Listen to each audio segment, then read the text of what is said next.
ഇലക്ഷനോടനുബന്ധിച്ച് കോൺഗ്രസിന്റെ ഭരണം വരികയാണ്. അപ്പൊ നമുക്ക് പായസം വെക്കാൻ വേണ്ടി ഒരു പാത്രവും അടുപ്പും വേണം. ഭരണം വരുന്നത് എങ്ങനെ ഉറപ്പുണ്ട്? 100% ഉറപ്പായിട്ടില്ലേ ഞങ്ങൾ ഇവിടെ വന്നത്. നേരത്തെ മുഖ്യമന്ത്രി ആര്? കാരണം അത് ഞങ്ങളുടെ നേതൃത്വം തീരുമാനിക്കുന്ന അതിനകത്ത് നമുക്ക് ഒരു വിഷയം ഒരു ആശങ്കയുമില്ല. നമ്മൾ 90 സീറ്റോടുകൂടി VD സതീശന്റെ നേതൃത്വത്തിൽ ഈ ഇലക്ഷനെ നേരിട്ടതുപോലെ തന്നെ നമുക്ക് അതിൻ്റെതായ റിസൾട്ടും ഉണ്ടാവും. 100%. നമുക്കൊരു 50ന്റെ വാർപ്പും ഒരു ട്രിപ്പിളിന്റെ അടുപ്പും വേണം. അഡ്വാൻസ്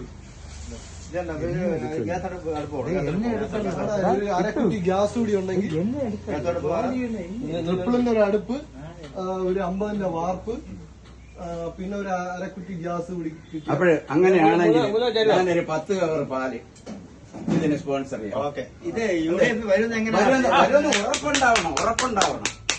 പറഞ്ഞു കഴിഞ്ഞു 100-ലധികം സീറ്റോട് കൂടി ഭരണം പിടിക്കുമെന്ന്. അത് നിങ്ങൾക്ക് ഉറപ്പ് വേണമെന്നില്ലല്ലോ.